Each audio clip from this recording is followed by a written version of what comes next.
a record company called Ironworks. Is that right? Yes, yeah. And I just listened to a little bit of this band early this morning, 4 o'clock this morning. That's the perfect time to hear them. Young kids, Billy Boy On Poison. on Poison, Billy Boy on Poison. We're going to play some in just a minute. Which is apparently from Clockwork Orange, but I don't remember where that name is in Clockwork Orange. Yeah, I don't either. They're very fastidious in kind of everything they do. And they're visual imaging, from concerts to videos and everything else, and they research a lot. The first time I ever saw them play, Davis, who was the lead singer of the band, came out in these like tight gold lame shorts, a trench coat, combat boots, wearing a boa, and sang the first song through a megaphone into the microphone. And that was all researched from David Bowie stuff and Iggy Pop and everything else. So it's how they got their hands on this stuff. I guess the internet actually can service people outside of some negative stuff. But these kids are amazing that way. And they're really quite young. Is that right, Kiefer? They're not actually. They were when we signed them. They're between 18 and 20. Yeah. And we have their video on the Radio from Hell page at x96.com if you want to. Oh, very cool. And you very cool. directed the video, yes? I did. I directed one of their videos. There's a few that are on ironworksmusic.com that you can check out as well. Just, again, their concert was the reason that we signed them. I hadn't seen a band. I've spent 10 years watching bands kind of shoegaze and look at their, look at the floor and Too Cool for School. And this was a band that reminded me of what I loved about rock and roll, which they would tear apart the club that they were playing in. And it was much more in the line of David Bowie, T-Rex, Iggy Pop. And so when we saw them, it literally was, we watched 2 songs and went, we have to have this band. They're real. If you want, do what I did too. You can go to their website. I think we have a link there from our MySpace, page too. Yeah, they've got they've got all of that. And I just went to iTunes. And just listened to the little samples from the stuff that they have there. So you listen to like 35 seconds of the stuff, and it's really nice. I mean, well, again, it's how they've researched what they have and what influenced them. Obviously, their parents must have had phenomenal record collections. But I haven't heard guitar-driven rock like this for the longest time. And so they were pulling stuff from literally Led Zeppelin, AC/DC, great guitar-driven rock licks. And yet they were making it unbelievably contemporary because they were writing from a 17-year-old or 18-year-old's point of view. And I think you have to be that age to get away with the kind of angst that they talk about. When I listen to a song like Four Leaf Clover or Standing Still, I wouldn't accept that from a 30-year-old. And yet I absolutely accept it from a 19-year-old. Now, do you have other bands in Ironworks? We do. We had great success. The very first artist that we had ever signed was a band called Rocco DeLuca and the Burden. And our success with that other acts, we have a fantastic, another band, Honey Honey, which is out on the road right now, and they just released their first record. Billy Boy is coming up with theirs, and we signed another band, an artist named Jim Stapley out of England, phenomenal singer. So it's growing, but within very small parameters, just because we are a really small label. Did you start the label just because you love music? Or was it a business? Honestly, I started the label because of terrible, terrible mistakes. I wouldn't advise it to anybody. I was going to say, that just seems like an awful lot of work. It's, first off, it started out of the fact that I had started a label with a guy named Jude Cole, who's a phenomenal musician. And he was doing a lot of producing, and we figured we'd build a studio that he could work out of. He's been my best friend for 20 years. And the studio got nicer and nicer and nicer as we were building it. And we had this idea to become a production company, which was basically we would record bands that weren't getting signed. We would make their albums, and then we would help them get a deal. We noticed that the music industry, obviously, as you all do, is in this unbelievable transition. And then the first act that we had, Rocco DeLuca and the Burden, the first album that we ever made, he had to play a show at a showcase, and he blew his voice out the night before, $75 at a bar called the Gypsy Lounge in Long Beach, and the show sucked.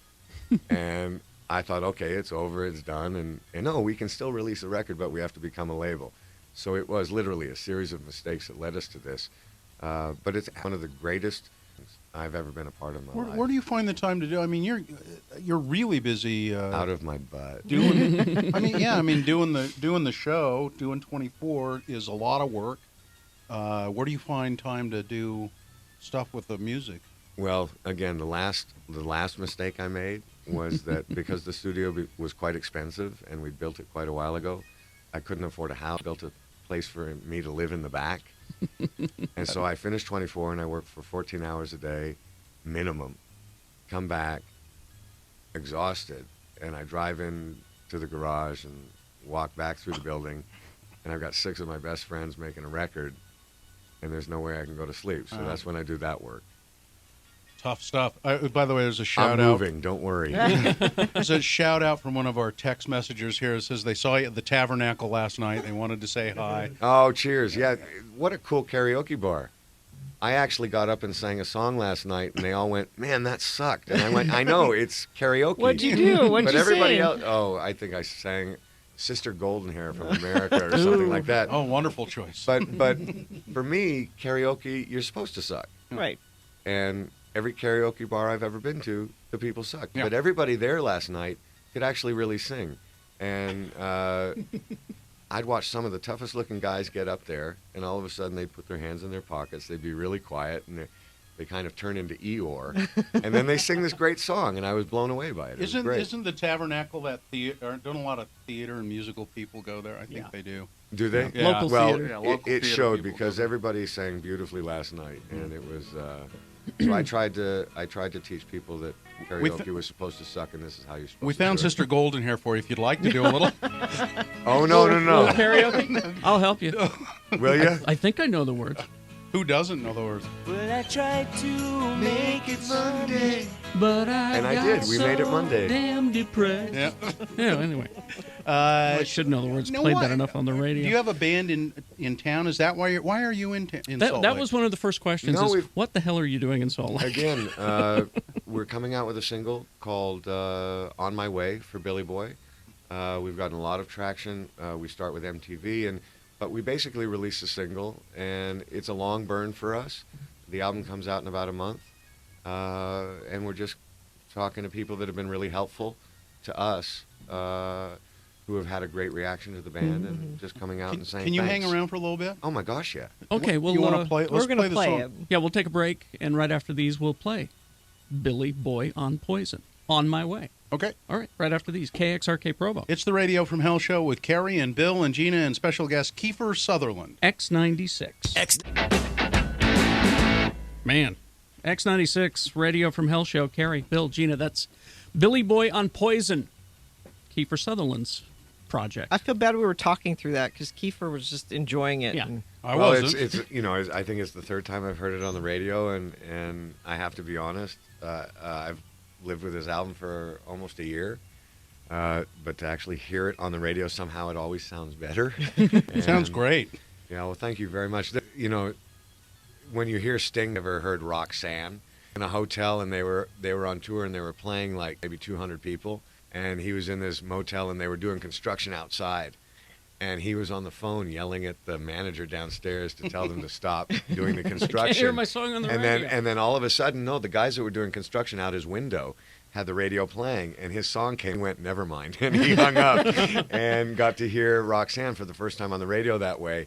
And he said he couldn't go back to sleep for like 3 days. And it's like that. Here's a cautionary note for you then. I remember Paul Simon telling the story. He was on an elevator, and he heard Sounds of Silence on mute. Version. And he said, I am buying back all of the rights to my songs, as many as I can. And he did. Right. He said, I don't care how much money it takes. I'm buying back Yeah. all of the rights to all of my stuff. Well, and you watched Paul McCartney try and do the same thing, and was thwarted by Michael Jackson. Yeah, that's But right. for the Yeah. same reason. Yeah. we've had tons of text messages Love come it. in. Everybody loves it. Loves Oh, it. great. They said you've just sold an album just now. Somebody Oh, says I don't. thank you, man. Somebody says I don't listen to your show for music, but I really like that song. So It's one of my favorite rock records, and I haven't heard a really great rock record for a while. I think Audioslave's first record was the last rock record that I heard that I absolutely loved. I also think the Kings of Leon is a great rock record Love right them, now. yeah. And